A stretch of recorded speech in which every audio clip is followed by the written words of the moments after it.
Sabemos que estamos a analisar, quanto é possível, nestes momentos breves, o Livro dos Espíritos, o primeiro livro da codificação espírita.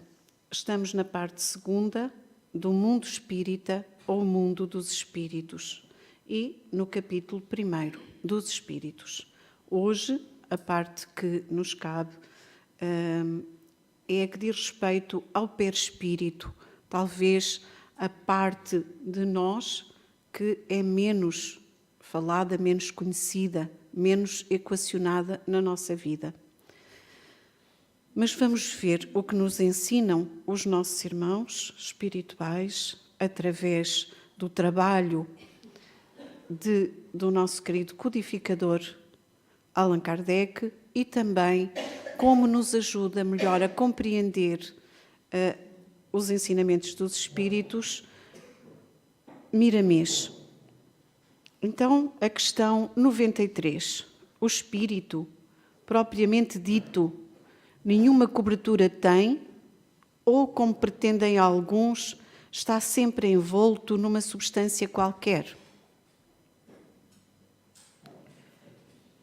Os espíritos respondem: envolve-o uma substância, a vaporosa para os teus olhos, mas ainda bastante grosseira para nós. Assaz vaporosa, entretanto, para poder elevar-se na atmosfera e transportar-se onde queira. E Allan Kardec explica-nos ainda desta forma: envolvendo o gérmen de um fruto, há o perisperma. Do mesmo modo, uma substância que, por comparação, se pode chamar perispírito, portanto, em volta do espírito, serve de envoltório ao espírito propriamente dito. Então, perispírito é, de facto, uma palavra nova, uma palavra cunhada por Allan Kardec, mas já conhecida de outras doutrinas espiritualistas, com outro nome. E são vários os nomes que alguns povos, inclusivamente, nomeadamente os egípcios, que já conheciam este corpo perispiritual, chamavam-lhe Ka. Então, Miramês ajuda-nos a compreender o que é o perispírito. O espírito reveste-se de uma roupagem, a que chamamos de perispírito, sem que esta seja definitiva. Portanto, o perispírito não é sempre igual. Já vamos ver como é que ele muda. Ela é apurada conforme a evolução do espírito, ou suprimida de acordo com o mundo em que ele habita. Portanto, à medida que nós vamos evoluindo, o nosso perispírito vai sendo diferente. Diz-nos Miramês: existem ainda variedades de corpos usados pelos espíritos, de que muitas escolas espiritualistas igualmente dão notícia pelas suas pesquisas. Embora nós, no espiritismo, falemos, por norma, de espírito e corpo, quando estamos encarnados, e a uni-lo, o perispírito, a unir os dois, algumas doutrinas espiritualistas, elas consideram 7 corpos, e com certeza nós todos já ouvimos falar deles. Portanto, o nosso corpo físico, e depois, englobando o perispírito, o duplo etérico, o corpo astral, ou espiritual, ou perispírito, o mental inferior, o mental superior, o corpo búdico e depois o espírito, ou corpo átmico.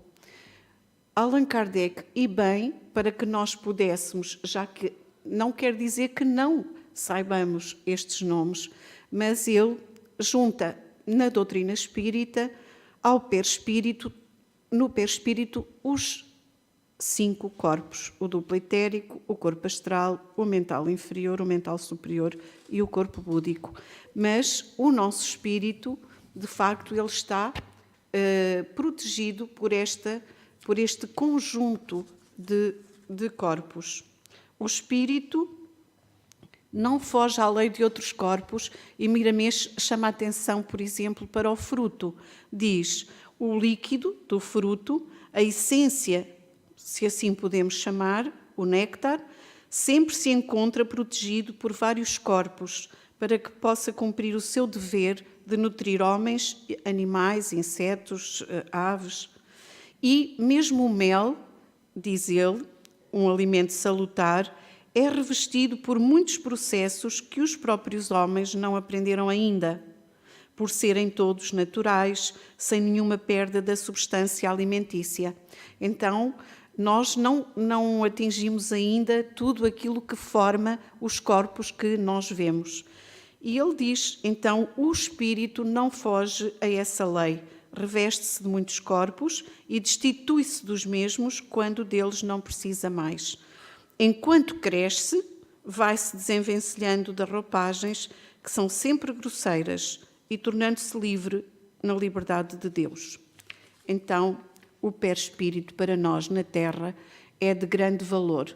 Ele livra-nos e protege-nos de muitas coisas que o espírito poderia sofrer sem a sua proteção ante o ambiente negativo e carregado de magnetismo inferior. Nós sabemos que vivemos num mundo ainda muito denso, não é? Um mundo onde vemos o que acontece com o nosso corpo, os trabalhos que ele nos dá, as doenças que ele ainda apanha. Então, o espírito se protege de todos estes revestimentos de corpos de acordo com o ambiente em que ele estagia, em que se vai manifestar. E Miramês volta a dar um exemplo do vaqueiro que está vestido, mas quando vai para o campo, veste aquelas roupas de cabedal para se proteger. Então, o perispírito para o espírito ainda é uma veste grosseira. No entanto, para os homens, além de ser invisível, é uma substância delicada, com um poder ideoplástico extraordinário, obediente à vontade da alma, que o usa como veste temporária. Então é o grande desconhecido da humanidade, do homem, não é? Mas é um corpo muito importante que nós temos enquanto encarnados e com certeza desencarnados. Então ele se unifica em torno do espírito por uma lei de atração criada pela chama divina que o sustenta e dirige até que lhe aprouver.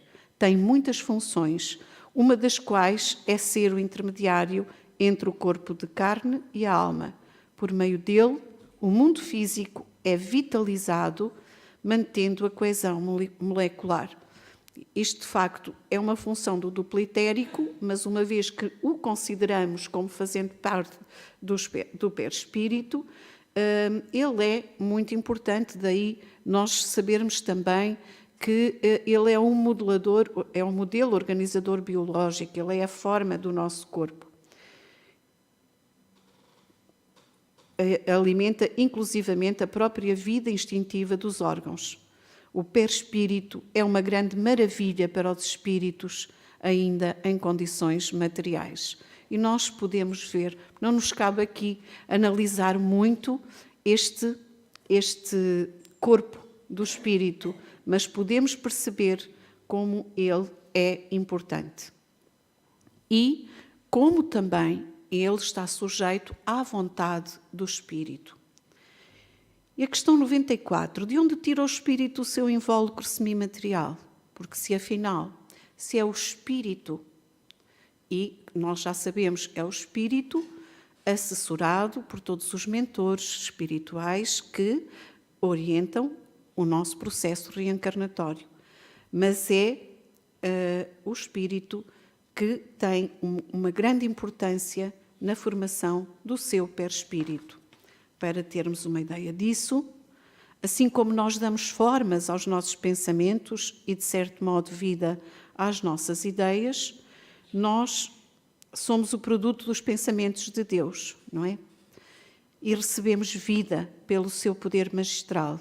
Somos filhos de Deus, como somos pais dos nossos pensamentos. Tudo que criamos povoa a nossa mente. Então, nós criamos e participamos desse processo de formação ou de elaboração do nosso perispírito. A questão 94. De onde tira o espírito o seu invólucro semimaterial? Do fluido universal de cada globo. Nós sabemos que o fluido cósmico universal é como o hálito de Deus. E é interessante percebermos que em cada globo, para as condições de vida de cada globo, o fluido cósmico universal, ele toma características diferentes. Há umas características para vivermos na Terra, com as condições que tem o mundo Terra, com certeza outras diferentes para se vivêssemos na Lua, ou em Marte, ou em Júpiter, ou num desses mundos do espaço infinito, do universo infinito. Então, ele não é idêntico em todos os mundos. Passando de um mundo a outro, o espírito muda de envoltório, como modais de roupa. Interessante, não é? Assim, a linha A, quando os espíritos que habitam mundos superiores vêm ao nosso meio, tomam um perispírito mais grosseiro? É necessário que se revistam da vossa matéria, já o dissemos. E quando nós lemos isto, nós pensamos sempre em tantos espíritos nobres que reencarnaram na Terra para nos ajudar a progredir, para nos ensinar, para nos exemplificar como viver, e tiveram que descer de esferas superiores e habitar no nosso mundo ainda tão grosseiro. Então, ajuda-nos Miramês mais uma vez, sem querer rimar, mas é muito fácil. O hálito divino sai de Deus na sua unidade perfeita, mas toma características diferentes em mutações diversas de acordo com o ambiente onde vai prestar serviço pela vontade de Deus. Em cada mundo, o magnetismo que envolve os espíritos é diferente um do outro, considerando a evolução dos povos que o habitam. Os fluidos são correspondentes à escala evolutiva dessa mesma humanidade. Eles se mudam um pouco, e agora reparem, até de país para país na própria Terra. Verdadeiramente, podemos afirmar que se muda o campo fluídico de pessoa para pessoa. E é verdade isto, não é? Portanto, o nosso fluido, ele é diverso. E aqui não há que estranhar que seja diverso de pessoa para pessoa, de país para país, de mundo para mundo. Então, há muitos espíritos que vêm à Terra em trabalhos assistenciais, entidades de muita elevação, que, ao chegarem ao nosso mundo, mudam de roupagem fluídica para conseguirem suportar a vida cá. Suportarem o ambiente, como acontece com quem sai de um lugar muito quente para uma região fria, necessariamente começa a usar roupas diferentes. Portanto, o perispírito é, pois, uma roupa do espírito trocável, igual às roupas humanas, diferenciando-se das vestes terrenas pela sua estrutura, na capacidade de assimilar e de obedecer à vontade do espírito. Em comparação às da terra, o perispírito tem uma natureza divina. Então, reparem, o perispírito tem uma capacidade de assimilar e obedecer à vontade do espírito. E por isso nós ouvimos aqui tantas vezes falar da questão da vigilância, dos nossos sentimentos, dos nossos pensamentos, que vão impregnar esta matéria semimaterial, fluídica, subtil, que nós ainda não dominamos, mas que faz parte de nós. O perispírito é o condutor dos centros de força, capaz de obedecer fielmente à engrenagem da alma, que ainda está escondida nos segredos da vida e que faz uma ligação perfeita com as glândulas endócrinas do corpo físico, e dessa harmonia é que teremos e desfrutaremos dos princípios de felicidade. Portanto, não há sentimentos e pensamentos para um lado e corpo para outro e espírito para outro, não. Há tudo ligado e em harmonia tanto maior quanto aquela que nós conseguirmos criar com as nossas atitudes. O magnetismo que reveste um planeta habitado evolui com a evolução dos espíritos que ali estagiam. Tudo se depura pela força do progresso, obediente ao tempo e às bênçãos de Deus. Em um mundo inferior, onde existem espíritos primitivos, certamente os fluidos que o cercam são de natureza pesada, compatível com os seus habitantes. E nós compreendemos isto, não é verdade? Qualquer espírito de natureza superior que tiver que reencarnar neste mundo, haverá de trocar as suas vestes de luz por outras mais densas, evitando assim o impacto mais forte da luz com as trevas. E nós podemos compreender que uma alma evoluída, quando troca as suas vestes de luz por outra mais grosseira, renuncia, porque passa a sofrer uma agressão do próprio ambiente que aceitou como moradia para vir em ajuda dos seus irmãos. No entanto, a capacidade de amor que essas almas, esses espíritos já têm, ultrapassam todas as vicissitudes que depois aqui encontram no mundo onde a treva é maior. Mas reparem, o mesmo não ocorre com os espíritos primitivos que não suportariam viver em mundos altamente evoluídos. Não tínhamos como conseguir um ser, um espírito mais ignorante, mais atrasado, mais denso, sobreviver num mundo mais evoluído. Perderiam a razão e de nada serviriam suas estadas nesses mundos. Seriam inúteis todos os esforços para as reencarnações destes espíritos em mundos superiores. Não tínhamos como sobreviver.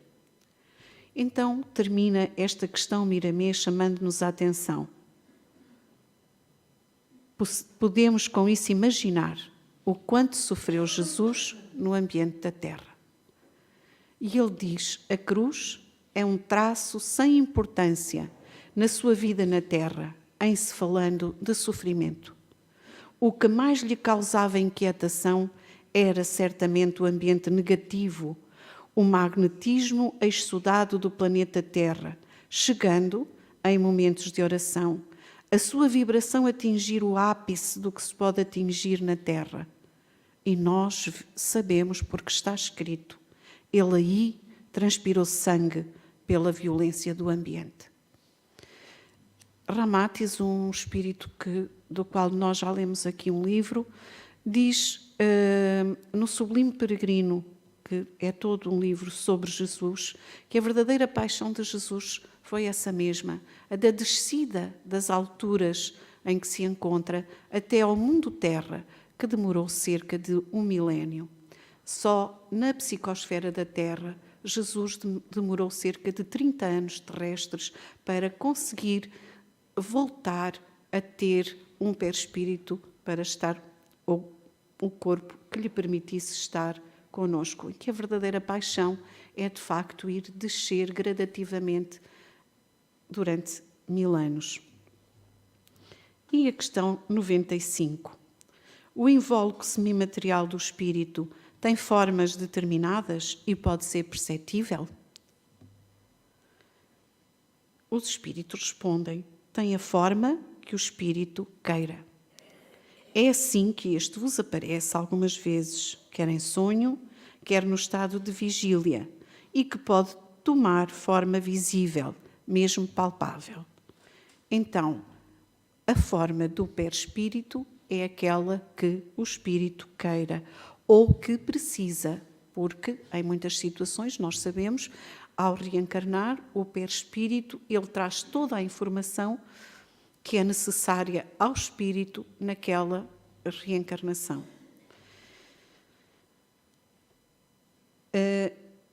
E é essa parte do espírito que é visível aos irmãos que são clarividentes, que podem ver os espíritos, ou que pode ser visto por todos nós numa aparição, quando os espíritos se tornam visíveis, o seu perispírito. Miramês ajuda-nos ainda mais. O perispírito não tem forma, no entanto, ele é obediente à determinação do espírito e conserva aquela que o espírito lhe dá. Inspirado na forma esquematizada pelos instrutores da humanidade, que se reflete no corpo físico. Portanto, o nosso corpo físico é sempre o reflexo do nosso perispírito e é sempre obediente ao espírito e ao esquema feito pelos instrutores superiores. Assim como o perispírito toma as dimensões engendradas pelo espírito, o corpo físico obedece às regras do perispírito na sua formação congénita. O corpo de carne herda, até certo modo, muitos traços dos seus ancestrais, pela lei da hereditariedade. Então, o corpo perispirítico é de natureza extraordinária no que tange à sensibilidade, porque ele também é o que faz essa ponte da sensibilidade entre o espírito e o corpo físico.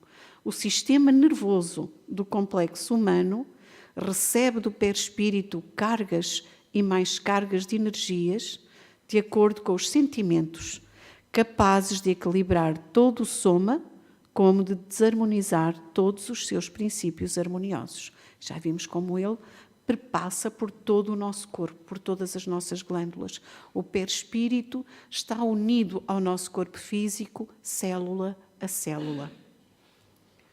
Então depende da educação da alma, e foi sem explicar particularidades que o Evangelho apareceu no cenário do mundo, na sua mais profunda simplicidade, para educar o ser humano.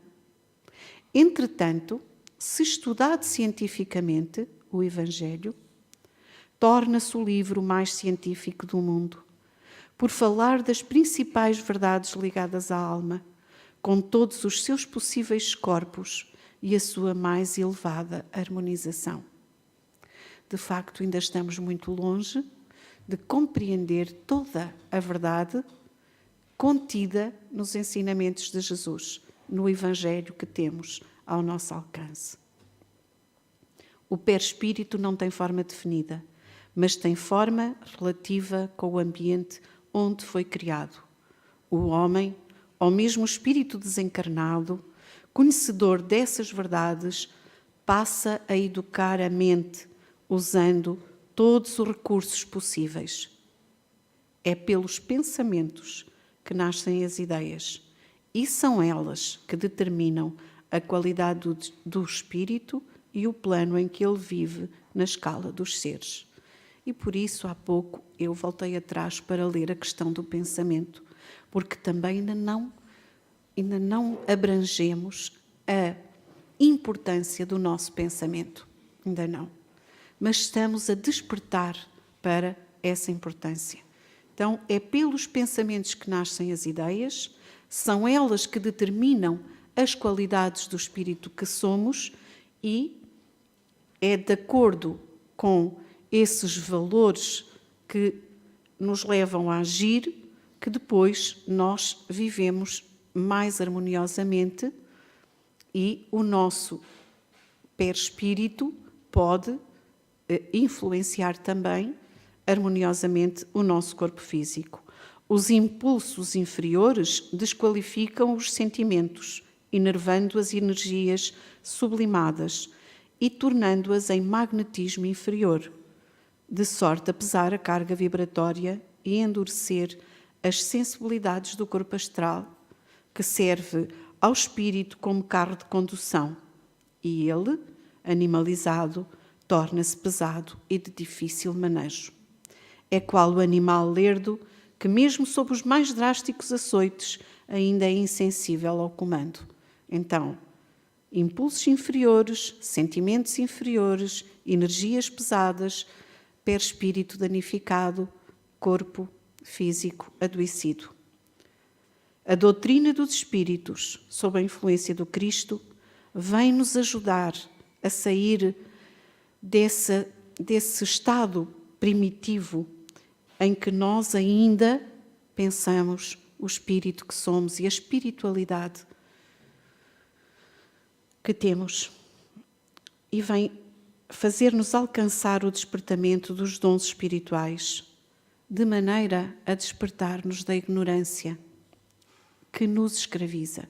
Temos sido escravos da ignorância, temos alimentado sucessivamente a ignorância, temos fugido ao conhecimento. E Jesus disse também nesta lição tão simples: conhecereis a verdade e a verdade vos libertará. Se nós prestarmos atenção, as suas lições são repletas de luz e são muito simples de compreendermos. Jesus era mestre, é o mestre de todos os mestres. Então, ele sabia as lições que devia deixar. Nós temos alimentado uma ignorância que já não nos serve mais. Então, o perispírito é semimaterial, pela sintonia que deve ter entre o espírito e o corpo. Ele faz a junção dos dois, para que o espírito alcance a luz. Com o tempo e a reforma do homem, ele pode tornar-se puro, de sorte a ficar mesmo invisível a alguns olhos espirituais. Como pode, em muitos casos, ser tão material ao ponto de confundir-se com os próprios homens. Então, meus irmãos, nós sabemos que Deus nos dá tudo. Dá-nos a vida, dá-nos este corpo que nos permite estar aqui a trabalhar para a nossa evolução, dá-nos todas as condições para irmos aprendendo melhor quem somos e nós vamos descobrindo, eu pelo menos sinto uma gratidão e uma gratidão imensa e esta perplexidade perante a grandeza, a grandiosidade da criação, porque nós não sabemos ainda o valor, a preciosidade que é cada criatura humana criada por Deus. Ainda sabemos pouco sobre quem somos e quanto já evoluímos para aqui chegar, para sermos hoje estes seres que aqui estamos, ouvindo ainda mais sobre nós e percebendo como ainda temos para descobrir. Então, que nós possamos sentir-nos pequeninos, sim, mas valiosos, filhos de Deus amados, a aprender à medida que vamos sendo capazes e possamos aproveitar esta escola e estas lições que nos são ofertadas a todos nós, os espíritos da Terra, encarnados e desencarnados. O perispírito é, de facto, um corpo que podemos e devemos ir pesquisar, ir descobrir melhor, porque há muitos anos, já posso dizer há muitos anos, pediram para eu estudar o perispírito e eu parecia uma criança a chegar à escola e a descobrir mais uma característica, mais outra. Não vos vou falar delas, mas só dizer-te que enumeradas, o perispírito, para nós percebermos, tem pelo menos 17 características. 17. Portanto, não cabe aqui falar de todas elas, mas só também chamar a vossa atenção para o muito que há para ir conhecendo a verdade e tornarmos-nos espíritos mais livres. Que Jesus, os nossos anjos da guarda e os queridos mentores que nos amparam nesta caminhada, que são muitos, nos continuem a amparar em cada dia.